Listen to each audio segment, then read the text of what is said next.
সন্তান না হওয়াটা তার জীবনে অভিশাপ হয়ে দাঁড়াবে এটা ঝিনুক কল্পনাও করতে পারেনি। ঝিনুক একজন ডাভিং আর্টিস্ট। এত ইমোশন দিয়ে ও ডাভিং করে যে চিত্রগুলো যেন আরো প্রাণবন্ত হয়ে ওঠে। এর পিছনের কারণ অবশ্য ঝিনুকেরই নিজেরই বাস্তব জীবন। ওর স্বামী গোপাল দাস একজন মদ্যপ বেহায়া কামচোর লোক। সারাদিন ঘরে বসে থাকে আর ড্রিঙ্ক করে।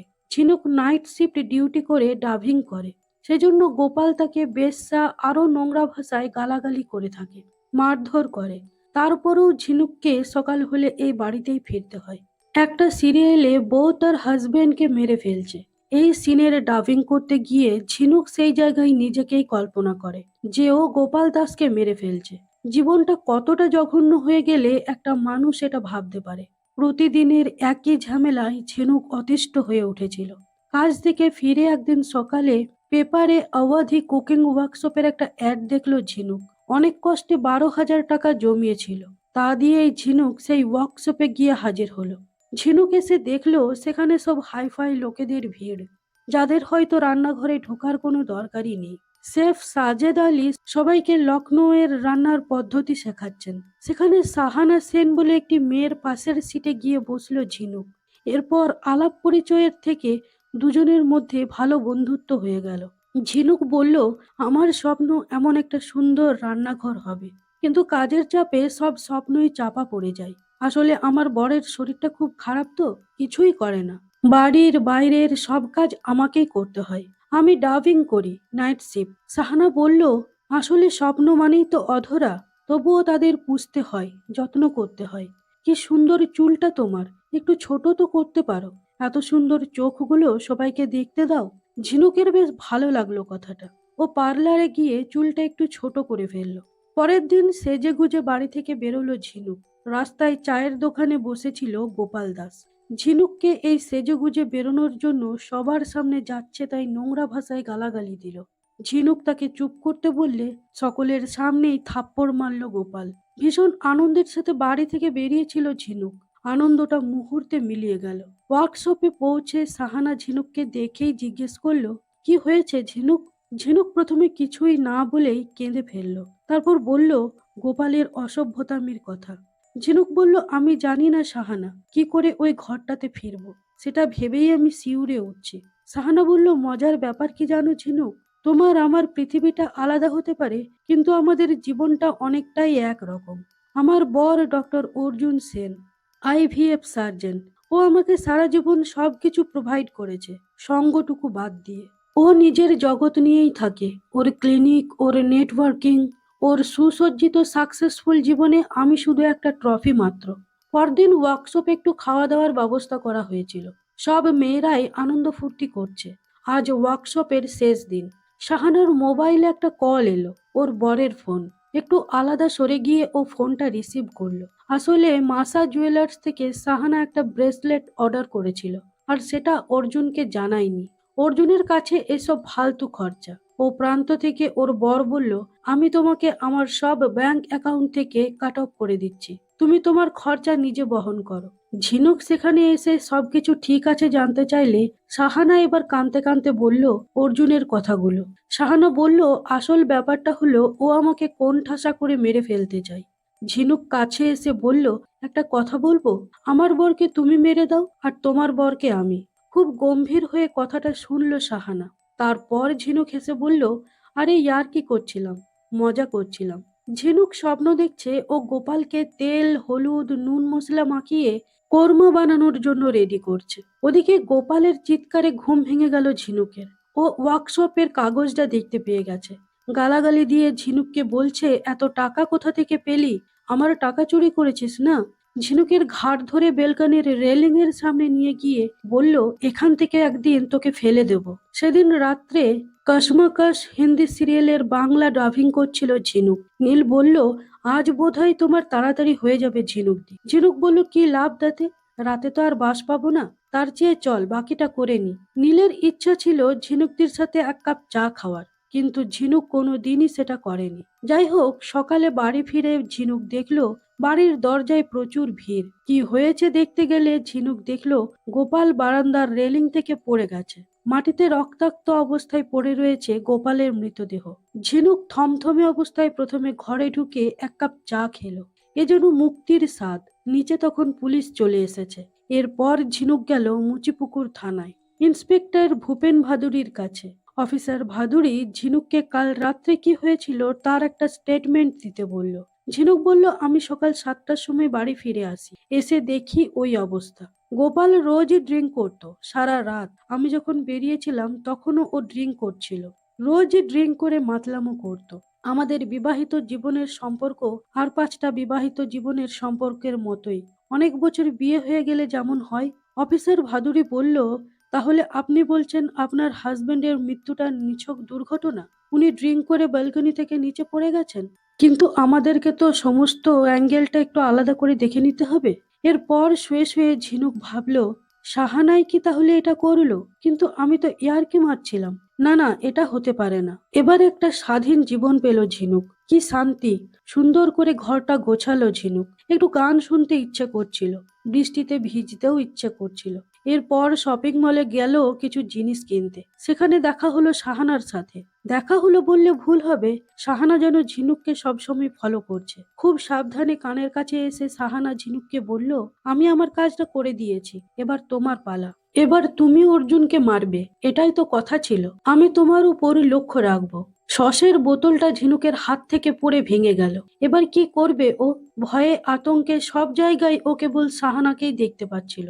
বাড়ির সামনে এসেও দেখলো অফিসার ভাদুড়ি সেখানে দাঁড়িয়ে আছে। ভিতরে গিয়ে ব্যালকনি থেকে নিচটা দেখলো অফিসার। বলল, কেসটা নিজে থেকে নিচে পড়ে যাওয়ার মতো লাগছে না, মনে হচ্ছে কেউ ধাক্কা দিয়েছে। গোপাল বাবুর পড়ে থাকার ধরন দেখে তাই মনে হচ্ছে। ঝিনুক বলল, তাহলে আপনার কি মার্ডার বলে মনে হচ্ছে? অফিসার বলল, পোস্টমর্টেম রিপোর্ট না এলে সবটা বলা যাবে না। আমার গাট ফিলিং বলছে কোনো একটা গন্ডগোল আছে। ঝিনুক বলল, আপনি একটু কেসটা নিয়ে বেশি ভাবছেন না? অফিসার ভাদুড়ি বলল, হ্যাঁ, আমার আর তো কোনো কাজ নেই। অফিসার কানাই অফিসার ভাদুড়িকে এসে বলল, ঝিনুক দাসের অ্যালিবাইগুলো চেক করলাম। সেদিন রাত্রে উনি সাউন্ড স্টুডিওতে রাত 10টার সময় ঢুকেছিলেন, পরদিন সকাল 6:28 বেরিয়েছেন। আমি 3টে ক্যামেরায় এন্ট্রি এক্সিট সব চেক করেছি স্যার। উনি সারা রাত ওখানেই ছিলেন। অফিসার ভাদুড়ি বলল, কিন্তু আমি ফিল করছি ঝিনুক দাস কিছু একটা লুকোচ্ছে। ও একজন প্রফেশনাল ভয়েস আর্টিস্ট, খুব ভালো করে জানে কোন জায়গায় কতটা ইমোশন দিতে হবে। ঝিনুক দাস আর গোপাল দাসের হিস্ট্রিটা জানতে আরো গভীরে যাও। এখন আমরা প্রচ্ছদেই আটকে আছি, ভিতরের পাতাগুলো পড়তে হবে তো। ভূপেন ভাদুড়ির জীবনটাও নিঃসঙ্গ, একা, শুধু ওর মাকে নিয়েই থাকে ভূপেন ভাদুড়ি। ঝিনুক সেদিন ডাভিংটা করতে পারছিল না। সাহানার কথাগুলো মনে করে ভীষণ ভয় পাচ্ছিল। হঠাৎ বলে উঠল, আমি পারবো না, অর্জুনকে আমি, বলে চুপ করে গেল ঝিনুক। নীল বলল, ঝিনুক দি, শরীর খারাপ লাগছে? অর্জুনের নামটা শুনলো নীল। একটু রেস্ট নিয়ে আবার শুরু করলো ঝিনুক। সকালে ঝিনুকের নামে একটা পার্সেল এলো। সাহানা পাঠিয়েছে একটা স্কার্ফ, সাথে একটা চিরকুট। লেখা আছে, নতুন জীবন নতুন রঙে ভরে উঠুক, এবার আমার জীবন রাঙানোর পালা। মাথা ঘুরতে শুরু করেছে ঝিনুকের। বৃষ্টিতে ভিজে ঝিনুক সোজা গেল থানায়। কিন্তু ভূপেনবাবু থানায় ছিল না, বলল একটু পরে ফিরবে। কিন্তু যখন অফিসার ভূপেন ভাদুড়ি এলো তখন ঝিনুক আর কিছুই না বলে বেরিয়ে গেল। থানার বাইরে একটা শেডের নিচে দাঁড়িয়ে প্রায় ভিজেই গিয়েছিল ঝিনুক। হঠাৎ সেখানে আসে সাহানা। পুলিশকে কিছু বললে যে ঝিনুকই ফেঁসে যাবে সেটা বলে ভয় দেখায় সাহানা। কারণ ঝিনুকের ঘরে তো কোনো সিসিটিভি ছিল না, কিন্তু সেই ওয়ার্কশপে সিসিটিভি ছিল। ঝিনুকের বরদের মেরে ফেলার কথাটা সবই রেকর্ড হয়েছে। সাহানা বলল, আমি শুধু গোপালের ড্রিঙ্কে একটু জাইনোরা মিশিয়ে একটা ধাক্কা দিয়েছি মাত্র। বাস, কেল্লা ফতে, এরপর তোমার পালা। সাহানা চলে গেলে অফিসার ভাদুড়ি একটু বাইরে এসে দেখলো ঝিনুক তখনও দাঁড়িয়ে আছে। এবার গোপাল দাসের পোস্টমর্টেম রিপোর্ট চলে এসেছে। ওর পেটে অ্যালকোহলের সাথে ঘুমের ওষুধ পাওয়া গেছে। কানাই বলল, গোপাল দাস তো নিজেও ঘুমের ওষুধ খেতে পারে, আবার হয়তো কেউ ভালোবেসে খাওয়াতেও পারে। এবার সোজা ঝিনুকদের বাড়ি চলে গেল অফিসার ভাদুড়ি। গোপাল দাস কোনো ঘুমের ওষুধ খেত কিনা জিজ্ঞেস করলো। ঝিনুক বলল, ও আমার হাতে কখনো ওষুধ খেত না। ও যখন ঘুমোতো তখন তো আমি বাড়িতেও থাকতাম না। অফিসার বলল, ওর পেটে কিন্তু ঘুমের ওষুধ পাওয়া গেছে, হতে পারে কেউ ওকে ওষুধটা খাইয়ে দিয়েছে। ঝিনুক বলল, হতে পারে গোপালই এই জাইনোরা ট্যাবলেটগুলো নিজেই কিনেছিল। আমাদের পাড়ায় একটা ওষুধের দোকান আছে, নিতাইয়ের দোকান। ওর সাথে গোপালের খুব খাতির ছিল। প্রেসক্রিপশন ছাড়া ওষুধ নিতে হলে গোপাল ওখান থেকেই নিত। হতে পারে ঘুমের ওষুধগুলো ওখান থেকেই কিনেছে। অফিসার বলল, সেদিন আমাকে কি বলতে এসেছিলেন বললেন না তো? বলে ফেলুন, দেখুন হালকা লাগবে। কথা ঘোরানোর জন্য ঝিনুক বলল, গোপাল আমাকে মারতো, ভীষণ মারতো। মানুষ বলে মনেই করতো না। আমার অস্তিত্বটুকু ভেঙে গুঁড়িয়ে পিষে দেবার মতো করে মারতো। বাজে রকম ভাবে গালাগালি করতো। এবার ঝিনুক একটা আর্ট গ্যালারিতে গেল, সাহানার একজন পরিচিতর কাছে, যে সেদিন ওয়ার্কশপেও ছিল। সাহানার ব্যাপারে জিজ্ঞেস করতে সে বলল, সাহানা ইজ আনপ্রেডিক্টেবল। মানুষের ক্ষতি হলে ও আনন্দ পায়। মুচকি মুচকি হাসে। ঝিনুক বলল, ওর বাড়িতে ওর বরকে নিয়ে কি কোনো সমস্যা ছিল? মহিলা হেসে বলল, অর্জুন সেন, সে তো খুবই ভালো মানুষ আর খুব ভালো ডাক্তার। ওর আইভিএফ এর ক্লিনিকে অনেক মানুষের স্বপ্ন সত্যি হয়। আসল সমস্যাটা সাহানার। লাস্ট ইয়ার মৌসুমী নামের একটা মেয়েকে ও পাকড়াও করেছিল। তোমারই মতো কিছু নার্ভাস ছিল মৌসুমী। ও মৌসুমীকে কনভিন্স করলো যে ওর লম্বা সুন্দর চুলটাকে কেটে বব কাট করে দিতে। এরপর হঠাৎ একদিন মৌসুমী সপরিবারে উধাও। সাহানা সেনের হাত থেকে বেঁচে থাকো, কারণ তুমি হলে ওর রিসেন্ট খেলনা। অফিসার ভাদুড়ি গেল সাউন্ড স্টুডিওতে নীলের সাথে কথা বলতে। বলল, ঝিনুক দাস মহিলাটি কেমন? নীল বলল, ঝিনুকদি খুবই প্রফেশনাল, কাজ খুব ভালোই করে। বাইরে থেকে খুবই টাফ, কিন্তু ভিতর থেকে নরম। ওর হাজবেন্ড মারা যাবার পর থেকে কেমন যেন একটা ডিস্ট্র্যাক্ট লাগছিল, কেমন যেন ভয়ে ভয়ে আছে। কদিন আগে এখানে ডাবিং করতে গিয়ে মাইকে উল্টোপাল্টা কি সব বলতে থাকলো। অর্জুন বলে কাউকে একটা ডেকে উঠলো। ঘরে বসে ঝিনুক ভাবছিল ঠিক কি করে সাহানা এসে ওর বরকে মেরে গেছে, কি করে লুকিয়ে ঘুমের ওষুধ মিশিয়েছে।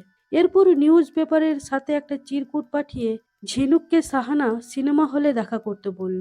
ঝিনুক সেখানে গেলে সাহানা ঝিনুককে অর্জুন সেনের সমস্ত আপডেট দিল। হাতে একটা কাগজ ধরিয়ে বলল, সল্ট লেকে ওর আইভিএফ ক্লিনিক আছে।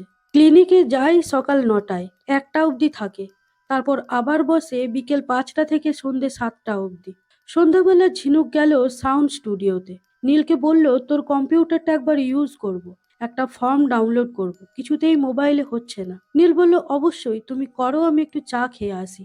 নীল চলে গেলে ঝিনুক অর্জুন সেনের নবিতা ফার্টিলিটি ক্লিনিকের সম্বন্ধে সমস্ত ডিটেলস বার করে দেখলো। সব জায়গায় অর্জুন সেনকে সবাই ঈশ্বর বানিয়ে রেখেছে। হঠাৎ নীল চলে এলে থতমত করে সবটা ক্লিয়ার করতে পারলো না ঝিনুক। ঝিনুক চলে গেলে নীল ব্রাউজার হিস্ট্রিটা খুলে অর্জুন সেনের ক্লিনিকের ব্যাপারটা দেখতে পেল। নীল অফিসার ভাদুরীকে ফোন করে বলল, ঝিনুক দি আজ আমার কম্পিউটারে কাজ করতে এসেছিল। ও চলে গেলে আমি ব্রাউজার হিস্ট্রিটা চেক করি, দেখি ডক্টর অর্জুন সেন, আইভিএফ সেন্টারের স্পেশালিস্ট। ওর সম্বন্ধে খোঁজ নিচ্ছিল ঝিনুক দি। আমার মনে হয় ঝিনুক দি কোনো একটা বাজে ঝামেলায় ফেসেছে। স্যার, আপনি ওকে হেল্প করতে পারবেন। অফিসার ভাদুরী কানাইকে সাথে নিয়ে অর্জুন সেনের নবিতা আইভিএফ সেন্টারের ক্লিনিকে গিয়ে দেখলো সেখানে রাস্তার ওপাশে ঝিনুক দাঁড়িয়ে রয়েছে। ঝিনুককে দেখে লুকিয়ে পড়লো অফিসার ভাদুরী। দেখলো অর্জুন সেন বাইরে বেরিয়ে এসে একজন অন্ধ মানুষকে রাস্তা পার করিয়ে দিচ্ছে। তা দেখে তো মনে হলো যে মানুষটা বেশ ভালো। এরপর গাড়ি চেপে অর্জুন সেন চলে গেলে ঝিনুক ওকে ফলো করলো, আর অফিসার ভাদুরী ওদের দুজনকে ফলো করতে লাগলো। এভাবেই 2-3 দিন কন্টিনিউ ডক্টর অর্জুন সেনের গতিবিধির ওপর নজর রাখছিল ঝিনুক। ও কোথায় যায়, কার সাথে দেখা করে, সবটা। এভাবে একদিন ঝিনুক দেখলো ডক্টর অর্জুন সেন নিজের ক্লিনিক থেকে বেরিয়ে রাজারহাটের নিজের একটা অ্যাপার্টমেন্ট আছে, সেখানে একটা মহিলার সঙ্গে ফুর্তি করতে গেল। কিছুক্ষণ পর মেয়েটি রুম থেকে বেরিয়ে এলো। এরপর ঝিনুক মেয়েটিকে ফলো করতে লাগলো, কিন্তু রাস্তায় ওর জন্য দাঁড়িয়েছিল অফিসার ভাদুরী। অফিসার ভাদুরী ঝিনুককে জিজ্ঞেস করলো, এখানে কি করছেন? ঝিনুক প্রথমে বলল একজন পরিচিতর সাথে দেখা করতে এসেছিল, কিন্তু অফিসার ভাদুরী বলল, আপনি মিথ্যা বলছেন, আপনি অর্জুন সেনকে ফলো করছিলেন। ঝিনুক ভয় পেয়ে গিয়ে বলল, বলবো, আমি আপনাকে সবটাই বলবো, কিন্তু আমাকে একটু সময় দিন। অফিসার ওর কথা মেনে নিয়ে চলে গেল। এবার সাহানা সাউন্ড স্টুডিওতে চলে এসেছে ঝিনুকের সাথে দেখা করতে। সাহানা রেগে গিয়ে বলল, তুমি কি ভুলে গেলে আমাকে? ঝিনুক বলল, আমি পারবো না সাহানা, আমি তো খুনি নই। তুমি আমার ব্যাপারটা একটু বোঝার চেষ্টা করো। তুমি লোকটাকে ছেড়ে দিতে পারো তো, বা ডিভোর্স দিয়ে দাও। সাহানা বলল, ও যেভাবে আমাকে ঠকিয়েছে, ডিভোর্স দিলে আমার মন ভরবে না। আমি জানি তুমি পারবে, তোমাকে পারতেই হবে। অর্জুনের হাই সুগার আছে, ও প্রতিদিন ইনসুলিন নেয়। নিশ্চয়ই রাজারহাটের অ্যাপার্টমেন্টের ফ্রিজেও ইনসুলিনের স্টক থাকবে। তুমি শুধু ওটার বদলে অন্য কিছু রেখে দেবে। তাহলেই হয়ে যাবে। আর ফাঁসবে ওই মেয়েটা। এদিকে অফিসার ওষুধের দোকানদারকে ধরে নিয়ে এসেছে। জিজ্ঞেস করলো, তুমি গোপাল দাস বা ঝিনুক দাসকে জাইনোরা ট্যাবলেট দিয়েছো? লোকটি বলল, জাইনোরা আমার দোকানে থাকেই না, তো দেবো কোথা থেকে? অফিসার ভাদুরী কানাইকে বলল, একটা জায়গাতেই আমার খটকা লাগছে। গোপালের পেটে যে জাইনোরা ঘুমের ওষুধ পাওয়া গেছে সেটা ঝিনুক জানলো কি করে? আমি তো বলিনি, আর রিপোর্টেও লেখা ছিল না। সাহানার কথা মতো ঝিনুক একটা ইনসুলিনের বোতলে বিষ ভরে নিয়ে রাজারহাটের সেই অ্যাপার্টমেন্টে গেল। সেদিন ঝিনুক অর্জুন কিভাবে দরজা খুলেছিল তার লকের নাম্বারটা নিয়ে রেখেছিল। সেই একইভাবে দরজা খুলে ভিতরে ঢুকে সোজা গেল রান্নাঘরে। ফ্রিজ খুলে দেখলো সেখানে অনেকগুলো ইনসুলিনের স্টক রাখা রয়েছে। প্রথমে একটা ইনসুলিনের শিশি বদলে তার বদলে বিষটা রাখলো ঝিনুক। আর তারপর অর্জুনের সেই অন্ধ মানুষটাকে রাস্তা পার করার ঘটনাটা মনে পড়ায় কাজটা আর করলো না ঝিনুক। বিষের শিশিটা আবার নিজের প্যাকেটেই ঢুকিয়ে রাখলো। বাইরের ডাইনিং এ অর্জুনের ল্যাপটপটা খোলা ছিল। সেখান থেকে কিছু অবাক করার মতো জিনিস দেখে ঝিনুক সেগুলোর ফটো তুলে নিল। কিন্তু ঝিনুক জানতো না যে ডক্টর অর্জুন সেন ফ্ল্যাটেই আছে। বাথরুম থেকে বেরিয়ে আসার শব্দ পেয়ে ঝটপট বেরিয়ে গেল ঝিনুক। এরপর সেই ফটোগুলো অফিসার ভাদুড়িকে দেখিয়ে বলল, এগুলো কি? এটা যে খুব সাংঘাতিক ব্যাপার সেটা আমি বুঝতে পারছি, কিন্তু বিষয়টা কি সেটা আমার মাথার মধ্যে ঢুকছে না। আমাকে একটু বুঝিয়ে বলবেন? আমার জানাটা খুবই দরকার। অফিসার বলল, যেটা আপনি আমাকে দেখালেন সেটা আমার বা আপনার থেকে অনেক বড়, বিরাট। এটা একটা ইন্টারন্যাশনাল অপারেশন। ওই যে মেয়েগুলোর ছবি দেখছেন, ওরা স্যারোগেসির জন্য তৈরি হচ্ছে। ওই রিপোর্টগুলো, কন্ট্যাক্টগুলো দেখছেন, এগুলো সবই ইল্লিগেল ব্যাপার। লোকটা হিউম্যান এমব্রায়োর ব্যবসা করছে ইউরোপ, আমেরিকায়। ঝিনুক বলল, আমাদের কাছে তো এই ছবিগুলো আছে, আপনি তো ওকে অ্যারেস্ট করতে পারেন, জেলে ভরে দিতে পারেন। একটা লোক ভগবান সেজে দিনের পর দিন এরকম শয়তানি করছে আর তাকে ছেড়ে দেবেন? অফিসার ভাদুরী বলল, শুধু এই ফটোগুলো দেখালে ওদের উকিল বলে দেবে এগুলো সব ফটোশপ। আপনি কম্পিউটারটা তুলে আনলে কাজে লাগতো। কিছু করতে গেলে আরো কিছু জোগাড় করতে হবে। এই ছবিগুলো দিয়ে কিছুই হবে না। আপনার কেন এত ইন্টারেস্ট এই ব্যাপারটাই সেটা আমাকে বলতে হবে, তবেই আমি আপনাকে সাহায্য করব। ঝিনুক বলল, সাহানা সেন, অর্জুন সেনের বউ, আমার বন্ধু। অবাক হয়ে অফিসার ভাদুরী বলল, কিন্তু সাহানা সেনের নামটাও তো রয়েছে এই লিস্টে, তার মানে নিজের সন্তানকেও বেচে দিয়েছে লোকটা। ঝিনুক সাহানার ঠিকানা পেতে প্রথমে সেই ওয়ার্কশপে গেল, কিন্তু সেখানে সবার নাম্বার আর ঠিকানা গোপন রাখা হয়। এরপর যেখান থেকে সাহানা স্কার্ফটা কিনে ঝিনুককে গিফট করেছিল সেখানে গেল। তারপর অনেক কৌশল করে মিথ্যা কথা বলে কোনো রকমে সাহানার ঠিকানাটা হাতে পেল। ঝিনুক সাহানার সাথে দেখা করে বলল, সাহানা, তুমি অর্জুনের ব্যাপারে যা যা জানো, যা যা ভেবেছো, অর্জুন তার থেকেও ডেঞ্জারাস। ও একটা ক্রিমিনাল। ও বিদেশে হিউম্যান এমব্রায়োর ব্যবসা করে। অর্জুনের যে ক্লিনিকটা রয়েছে ওটা একটা অবৈধ আইভিএফ চক্র। অল্প বয়সী মেয়েদের হরমোন ইনজেক্ট করে স্যারোগেসি তৈরি করে। তার মধ্যে কোনো মেয়েকে নিজের সুখের জন্য ব্যবহারও করে। মেয়েদের ভ্রূণকে হারভেস্ট করে। বিদেশ থেকে আসা দম্পতিদের এইসব ছোট ছোট মেয়েদের অবৈধভাবে স্যারোগেট হিসেবে ইউজ করে। অর্জুনের ল্যাপটপে আমি দেখেছি শয়ে শয়ে মহিলা আছে। তাদের সব রেকর্ড, ছবি, কন্ট্রাক্ট সবকিছুই ইনভেন্টরি করে লোকটা। সাহানা, তোমার বাচ্চাটাকে তুমি কিভাবে হারিয়েছিলে মনে আছে? সাহানা বলল, সেটা এ জন্মে ভোলা যাবে না। আমাকে অর্জুন এসে বলেছিল আমার বাচ্চাটা পেটের ভিতরেই মরে গেছে, আমি কোনোদিন আর মা হতে পারবো না। বাচ্চাটা অর্জুনের ছিলই না। বায়োলজিক্যালি ও কোনোদিন বাবা হতে পারবে না, তাই স্যারোগেট করে বাচ্চাটা নিয়েছিলাম আমি। ঝিনুক একটা বাচ্চার ফটো সাহানাকে দেখিয়ে বলল, এই তোমার বাচ্চা। তোমার ফিটাসটা মরেনি সাহানা। অর্জুন ওটাকেও চুরি করে দেশের বাইরে পাচার করে দিয়েছিল, সুইডেনে। বাচ্চাটা ওখানেই জন্মেছে। আর শুনতে পারছিল না সাহানা। ও স্তব্ধ হয়ে গেছে। বাড়ি এসে পাগলের মতো সুইডেনে যেখানে ওর বাচ্চাটা জন্মেছে তাদের সাথে কন্ট্যাক্ট করতে চাইছে, কিন্তু পারছে না। ওর বাচ্চার ছবি ওর চোখের সামনে। এতদিন ও জানতোই না যে ওর বাচ্চা বেঁচে আছে। একটা মায়ের কাছে এর থেকে বেশি যন্ত্রণার আর কি হতে পারে? এরপর মিস্টার অ্যান্ড মিসেস চৌধুরী সেজে অফিসার ভাদুরী আর ঝিনুক গেল অর্জুনের আইভিএফ ক্লিনিকে। তাদের বাচ্চা হচ্ছে না, তারা বিদেশে থাকে, স্যারোগেসির মাধ্যমে তারা বাচ্চা চায়। ওই হিউম্যান এমব্রায়োর মাধ্যমে আমরা বাচ্চা চাই। এগুলো সব জানালো ডক্টর অর্জুন সেনকে। আসলে অফিসার ভাদুরী গোপন ক্যামেরা ইউজ করছিল, আর বাইরে একটা ভ্যানে অফিসার কানাই আর নীল বসে ওদের কথাবার্তা রেকর্ড করছিল। অর্জুন বলল, ঠিক আছে, আমি সব ঠিক করে দেব। এই সমস্ত কাজই তো আমি করে থাকি, কোনো চিন্তা করবেন না। এভাবেই অর্জুনের সমস্ত ইল্লিগ্যাল কর্মকাণ্ড ফাঁস হয়ে গেল। আর রেকর্ডও হয়ে গেল। এরপর ঝিনুক গেল সাহানার কাছে। সাহানা বিধ্বস্ত অবস্থায় রয়েছে। সাহানা বলল, মারতে পারলে ঝিনুক? ঝিনুক বলল, না, তার থেকেও বড় শাস্তি দিয়েছে আমি ওকে। তুমি টিভিটা একবার খুলে দেখো। টিভিতে দেখা গেল অর্জুন সেনের আইভিএফ ক্লিনিকে ছাপা মেরে পুলিশ প্রচুর বাচ্চা বাচ্চা মেয়েদের উদ্ধার করেছে। ভরা প্রেস কনফারেন্স থেকে ডক্টর অর্জুন সেনকে গ্রেপ্তার করা হয়েছে। ওর সমস্ত কর্মকাণ্ড এখন পাবলিকের সামনে। এটা শুনে সাহানা ভীষণ খুশি। ঝিনুককে জড়িয়ে ধরে বলল, আমিও সেদিন গোপালকে ধাক্কা দিইনি ঝিনুক। সত্যি গোপাল সেদিন নিজেই পড়ে গিয়েছিল। যাই হোক, দুজনেই ওদের জীবনের সবচেয়ে জটিল সমস্যা থেকে মুক্তি পেল। এবার সাহানা ওর বাচ্চাকে দেখতে যাবার জন্য টিকিট করেছে। তো বন্ধুরা, কাহিনীটিকে এখানেই শেষ করা হয়েছে। আমার ভিডিও এক্সপ্লেনেশন ভালো লেগে থাকলে অবশ্যই লাইক কমেন্ট করে জানাবেন। তো আজকের মতো এখানেই শেষ করছি। আবার দেখা হবে পরবর্তী কোনো ভিডিওতে। ধন্যবাদ।